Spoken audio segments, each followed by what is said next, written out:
Bueno, hola profesor y compañeros, hoy les vengo a hablar sobre el tema que nos correspondió a mí y a mi grupo, que es América Latina a comienzos del siglo XXI.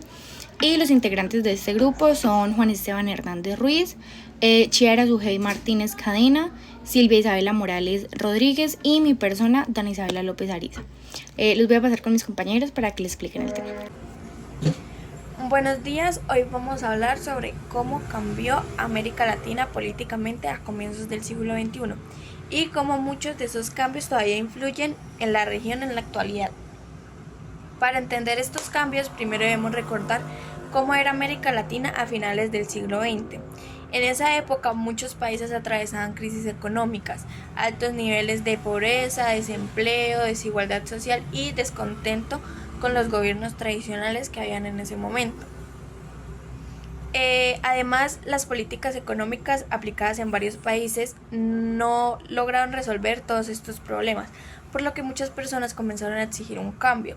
Como respuesta a esta situación, a comienzos de los años 2000, varios países eligieron gobiernos de izquierda o progresistas.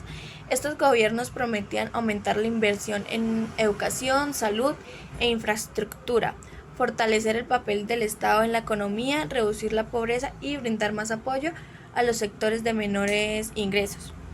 Países como Venezuela, Bolivia, Ecuador e incluso otros de la región iniciaron importantes transformaciones políticas y sociales. Sin embargo, con el paso de los años, también comenzaron a aparecer dificultades. En algunos países hubo problemas de corrupción, inflación, inseguridad, protestas sociales, crisis económicas y fuertes divisiones políticas. Esto hizo que parte de la población perdiera confianza en algunos gobiernos y empezaran a apoyar nuevamente propuestas de centro o de derecha, buscando mayor estabilidad económica y seguridad. Por esa razón, durante las primeras décadas del siglo XXI, América Latina vivió constantes cambios entre gobiernos de izquierda y de derecha. Cada país sigue un camino diferente, dependiendo de su situación política, económica y social, pero no todos se enfrentaron el reto de responder a las necesidades de su población. Sobre Ecuador, un país que vivió importantes cambios políticos a comienzos del siglo XXI. En el año 2007 llegó a la presidencia Rafael Correa, un economista y político que pertenecía al movimiento Alianza País, un partido de tendencia de izquierda. Su propuesta de gobierno recibió el nombre de Revolución Ciudadana, un proyecto que buscaba transformar el país fortaleciendo el papel del Estado, aumentando la inversión pública y mejorando la calidad de vida de la población. Durante los casi 10 años que gobernó, desde 2007 hasta 2017, Rafael Correa impulsó numerosas obras de infraestructura. Se construyeron carreteras, puentes, hospitales, escuelas y universidades, con el objetivo de mejorar los servicios públicos y facilitar el desarrollo del país. También aumentó la inversión en salud y educación, permitiendo que más personas tuvieran acceso a estos servicios públicos. Otro de los objetivos de su gobierno fue reducir la pobreza y la desigualdad. Para lograrlo, fortaleció los programas sociales y destinó una mayor parte del presupuesto nacional a ayudar a las familias de menores recursos. Gracias a estas medidas, muchas personas mejoraron sus condiciones de vida y por eso una parte importante de la población apoyó su gobierno. Sin embargo, no todo fue positivo. Rafael Correa también recibió críticas por parte de la oposición. Algunos sectores afirmaban que concentraba demasiado poder en el gobierno. que tenía constantes enfrentamientos con algunos medios de comunicación y que no aceptaba fácilmente las críticas. Esto hizo que la sociedad ecuatoriana se dividiera entre quienes apoyaban su proyecto político y quienes estaban en desacuerdo con él. En el año 2017 terminó el gobierno de Rafael Correa. Fue elegido presidente Lenín Moreno, quien pertenecía al movimiento Alianza País. Al principio, muchas personas pensaban que continuaría las mismas políticas de Correa, ya que habían trabajado juntos durante varios años.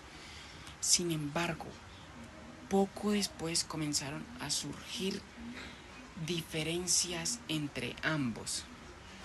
Lenín Moreno tomó decisiones económicas y políticas distintas a las de Correa. Se alejó del proyecto de la revolución ciudadana y comenzó una nueva etapa en el país. Esta situación produjo una fuerte división política, ya que algunos ciudadanos apoyaban los cambios de Moreno, mientras que otros seguían respaldando a Rafael Correa y sus ideas. Con el paso de los años, Ecuador empezó a enfrentar nuevos desafíos. La economía presentó dificultades y aumentó descontento social, lo que provocó protestas en diferentes regiones del país. Además, otro problema comenzó a crecer con mucha fuerza: el narcotráfico y el crimen organizado. Para el año 2022, la inseguridad se había convertido en una de las principales preocupaciones de los ecuatorianos. El aumento de la violencia, los enfrentamientos entre bandas criminales y los problemas en las cárceles mostraban que el país estaba viviendo una situación muy, pero muy difícil. En la actualidad, en 2026, Ecuador continúa enfrentando retos importantes relacionados con la seguridad, la economía y la estabilidad política. Aunque sigue buscando mejorar las condiciones de vida de su población, todavía debe enfrentar problemas como el crimen organizado, la violencia y la división política entre quienes apoyan el correísmo y quienes respaldan otros proyectos de gobierno. En conclusión, Ecuador es un ejemplo de cómo un país puede lograr avances importantes en infraestructuras y programas sociales, pero al mismo tiempo enfrentar grandes desafíos políticos, económicos y de seguridad que aún continúan en la actualidad.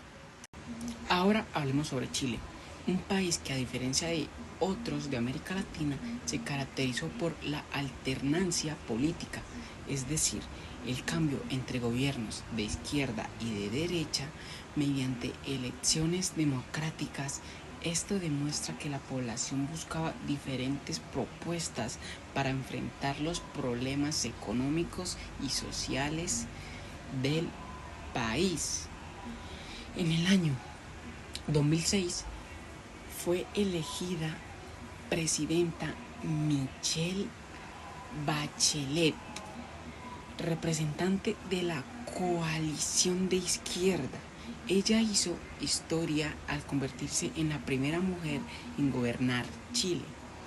Durante su mandato impulsó políticas enfocadas en mejorar la educación, fortalecer el sistema de salud y ampliar la protección social para las familias más vulnerables. También promovió programas dirigidos a las mujeres, los adultos mayores y las personas con menos recursos, buscando disminuir la desigualdad social. Al finalizar su mandato, en 2010 llegó a la presidencia Sebastián Piñera, representante de la derecha.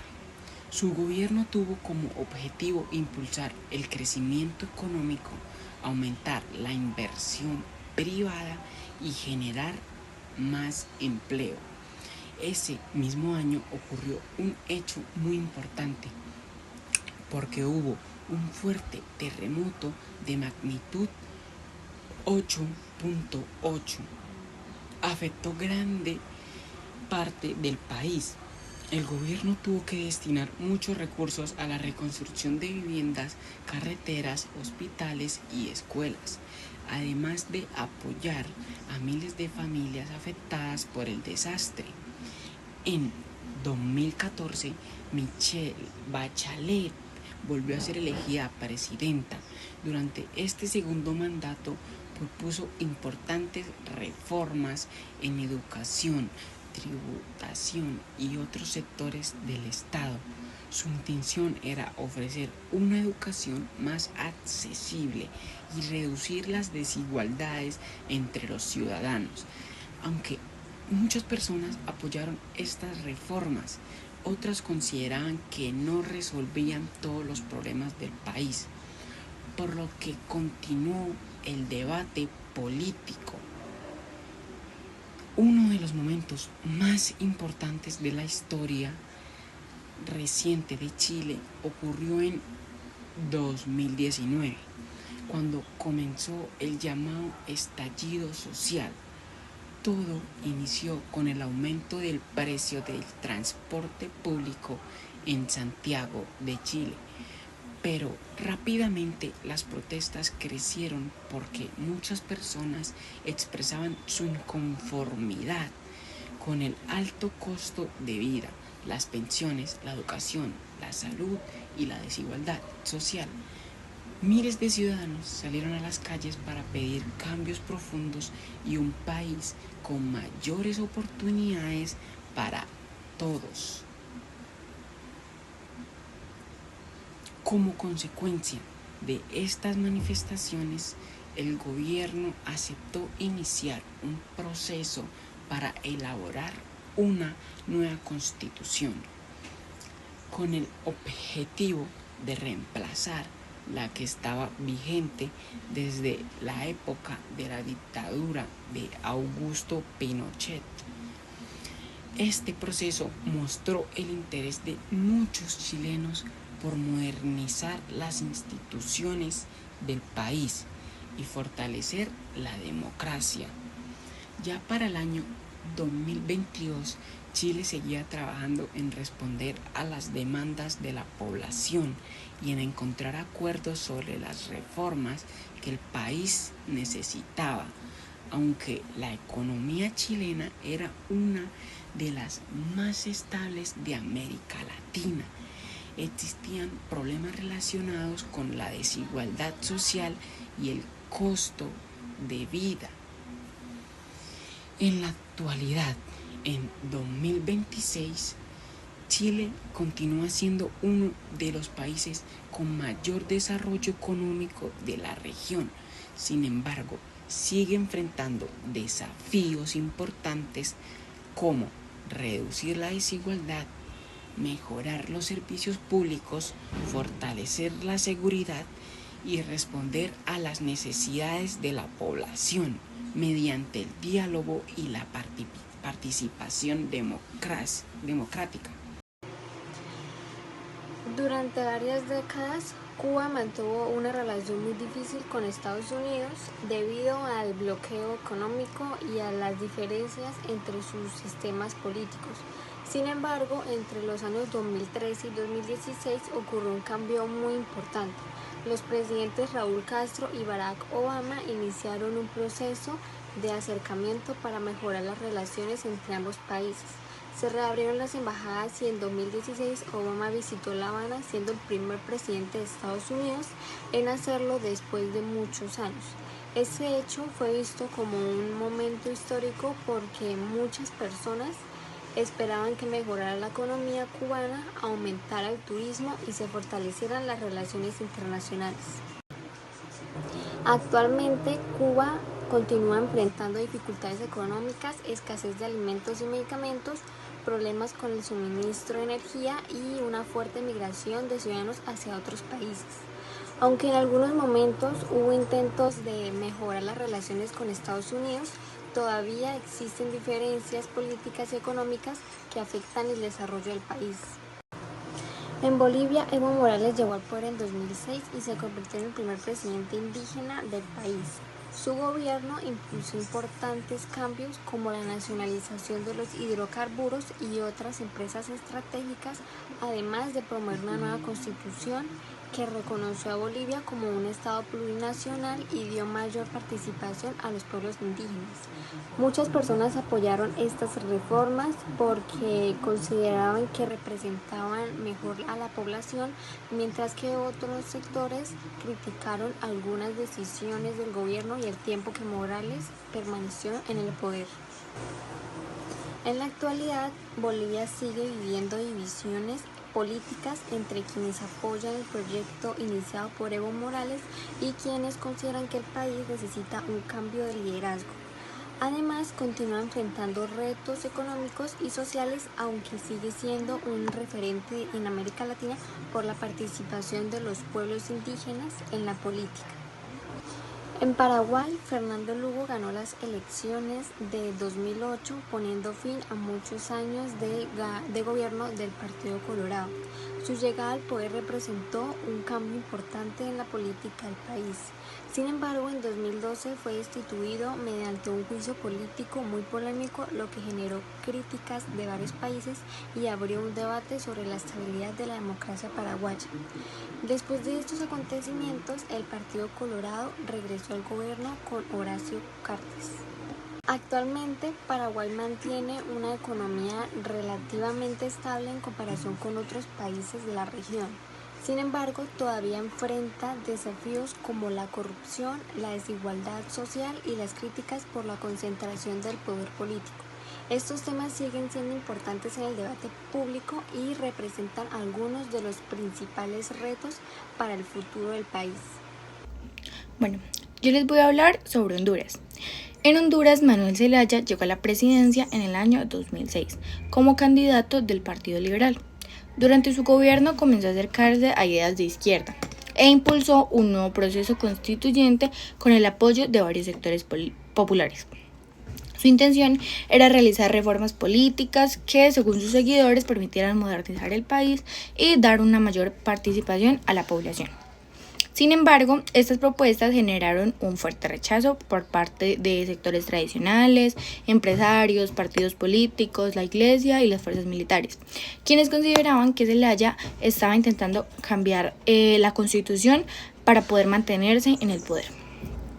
Como consecuencia de estos desacuerdos, en junio del 2009 se produjo un golpe de Estado. Los militares retiraron a Zelaya de la presidencia y fue enviado fuera del país. Este hecho fue condenado por la comunidad internacional, especialmente por la Organización de los Estados Americanos, quien pidió el regreso del presidente al poder. Sin embargo, el Congreso hondureño nombró como presidente interino, o sea, temporalmente, a Roberto Micheletti, decisión que aumentó aún más la división política y social por parte del país. Mientras algunos ciudadanos apoyaban el regreso de Zelaya, otros respaldaban el nuevo gobierno. Esta situación provocó protestas, enfrentamientos y una profunda crisis institucional. A finales del 2009 se realizaron elecciones presidenciales sin la presencia de observadores internacionales, en las que resultó elegido Porfirio Lobo, candidato del Partido Nacional. Aunque con estas elecciones se intentó recuperar la estabilidad política, muchos sectores continuaron cuestionando la legitimidad del proceso. En 2011, Zelaya y Porfirio Lobo firmaron el Acuerdo para la Reconciliación Nacional y la Consolidación del Sistema Democrático, con el objetivo de disminuir los conflictos políticos y fortalecer las instituciones del país. Sin embargo, los problemas continuaron. En las elecciones presidenciales de 2017 fue declarado ganador Juan Orlando Hernández, pero surgieron numerosas denuncias de fraude electoral. Las protestas se extendieron por varias ciudades y el gobierno decretó toque de queda durante varios días para controlar esta situación.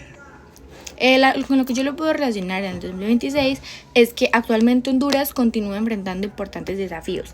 La violencia relacionada con las pandillas y el crimen organizado siguen afectando la seguridad de muchas comunidades. Además, la pobreza, el desempleo y la falta de oportunidades hacen que miles de hondureños decidan emigrar hacia otros países en busca de una mejor vida o mejores oportunidades.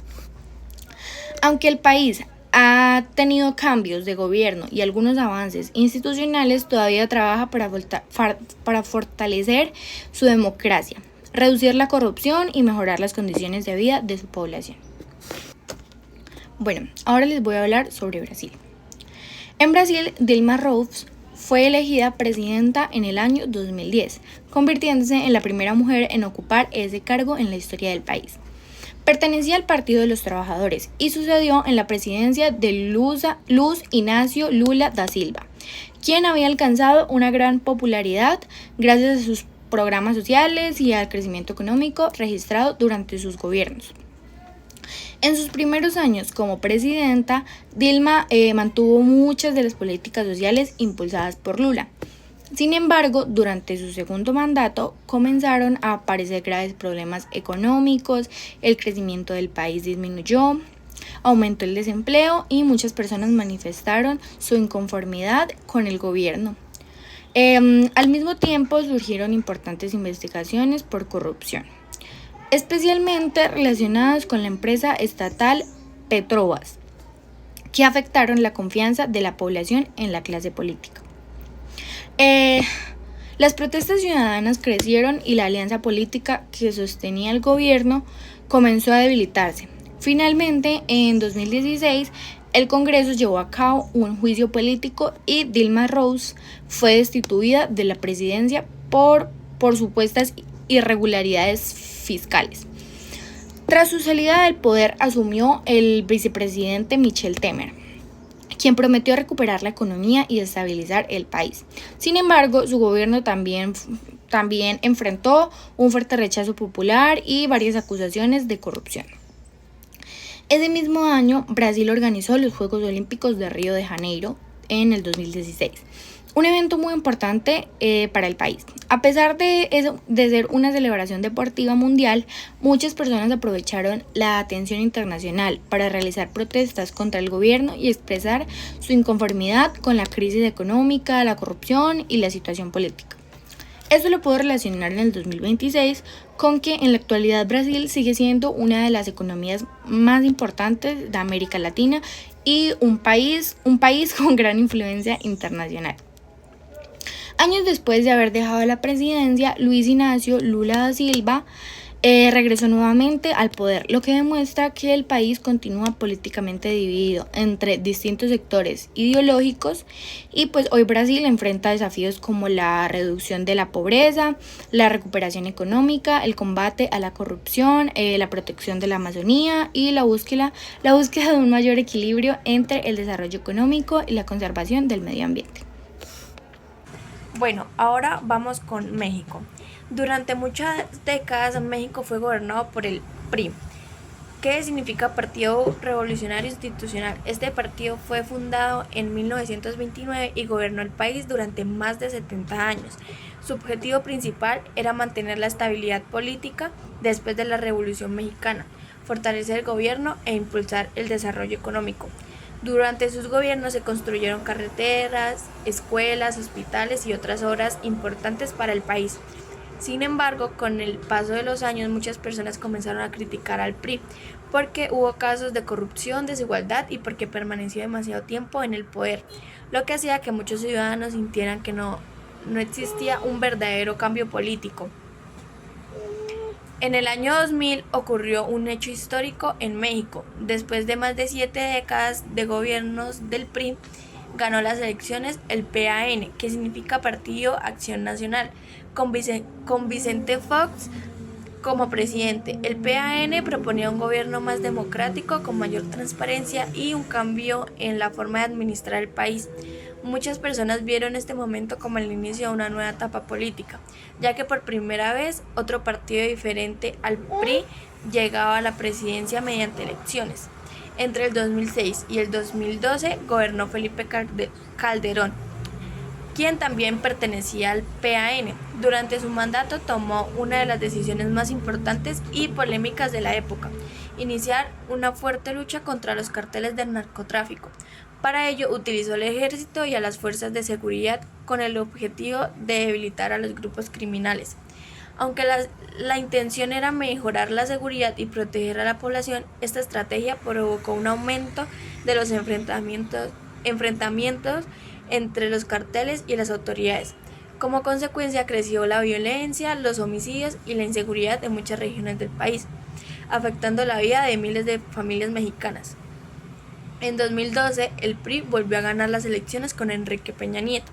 Durante su gobierno se impulsaron varias reformas en áreas como la educación, la energía y las telecomunicaciones, con la intención de modernizar el país y mejorar la economía. Sin embargo, su gobierno también estuvo marcado por fuertes críticas debido a casos de corrupción, problemas de inseguridad y la desaparición de los 43 estudiantes de Ayotzinapa.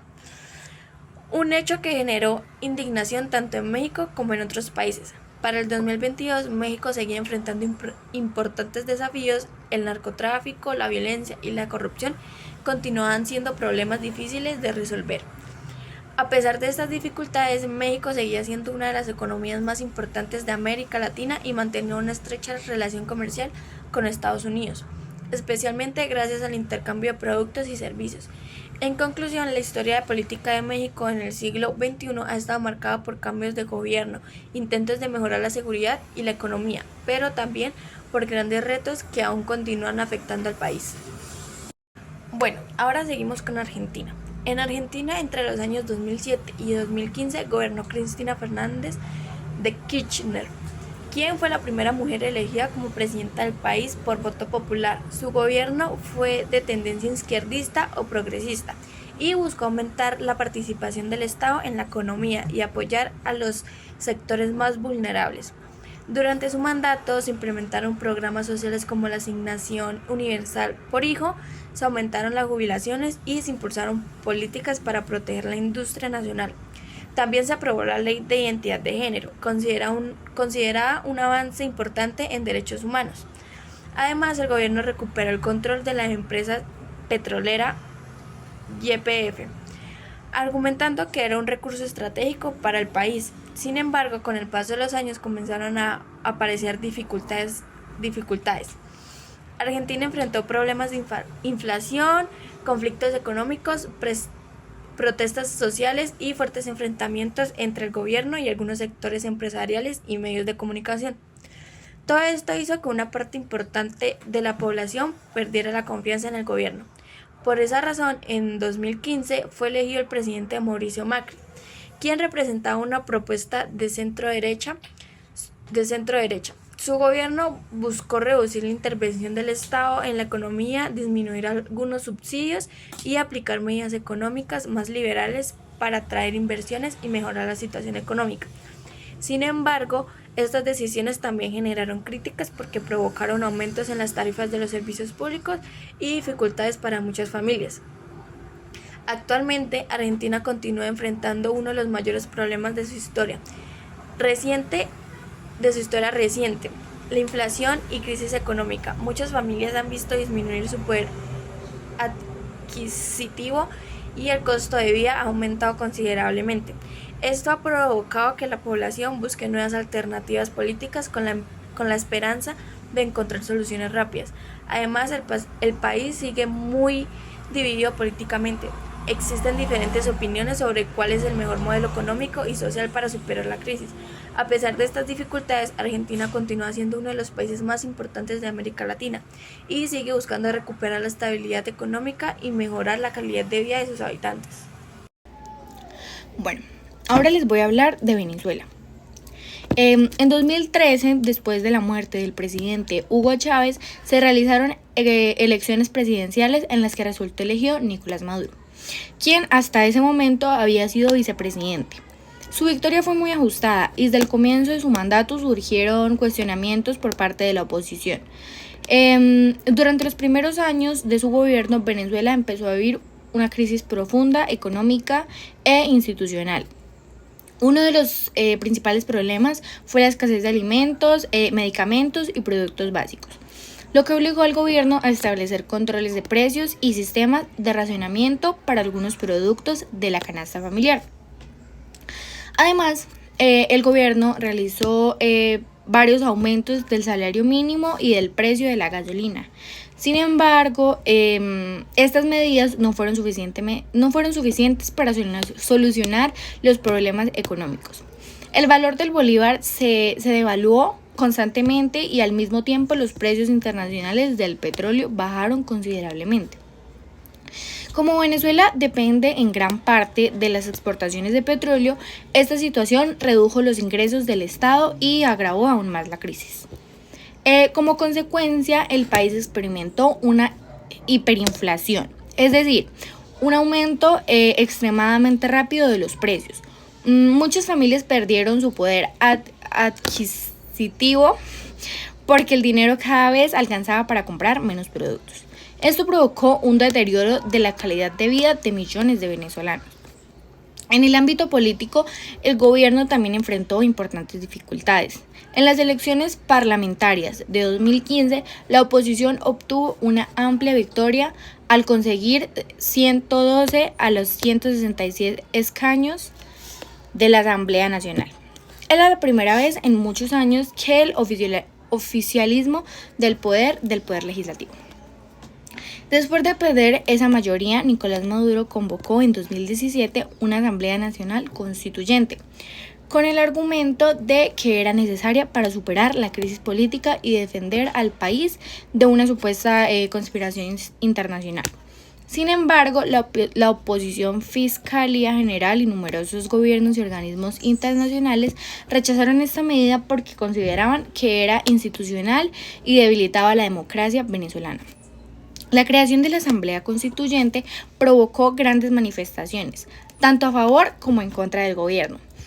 Durante esos meses se registraron fuertes tensiones políticas, enfrentamientos entre manifestantes y fuerzas de seguridad y un aumento del aislamiento internacional del país. Esto lo puedo relacionar en el 2026 con que Venezuela continúa enfrentando una compleja situación económica, política y social. Aunque en los últimos años algunos indicadores económicos han mostrado cierta mejoría y pues muchas personas todavía viven con dificultades para acceder a bienes y servicios básicos. La migración venezolana sigue siendo una de las más grandes del mundo. Millones de ciudadanos han salido del país hacia naciones vecinas como Colombia, Perú, Ecuador, Chile y Brasil, buscando empleo, estabilidad y mejores condiciones de vida. En el ámbito político, el gobierno de Nicolás Maduro continúa en el poder, mientras la oposición sigue reclamando mayores garantías democráticas y elecciones transparentes.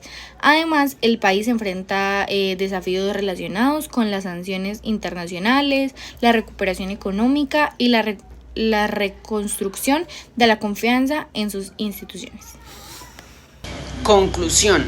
Para concluir, podemos decir que América Latina ha vivido importantes cambios políticos, económicos y sociales desde comienzos del siglo XXI. Como vimos durante la exposición, cada país enfrentó desafíos diferentes, pero todos buscaron mejorar la calidad de vida de sus habitantes mediante distintas formas de gobierno y decisiones políticas. También aprendimos que, aunque hubo avances en educación, salud, infraestructura y desarrollo económico, muchos países siguen enfrentando problemas como la corrupción, la desigualdad, la inseguridad y la crisis económicas. En definitiva, conocer esos procesos nos ayuda a entender mejor la realidad actual de América Latina y nos demuestra que las decisiones de los gobiernos influyen directamente en la vida de las personas. Por eso es importante aprender de la historia para construir un futuro con más oportunidades, justicia y bienestar para todos. Muchas gracias.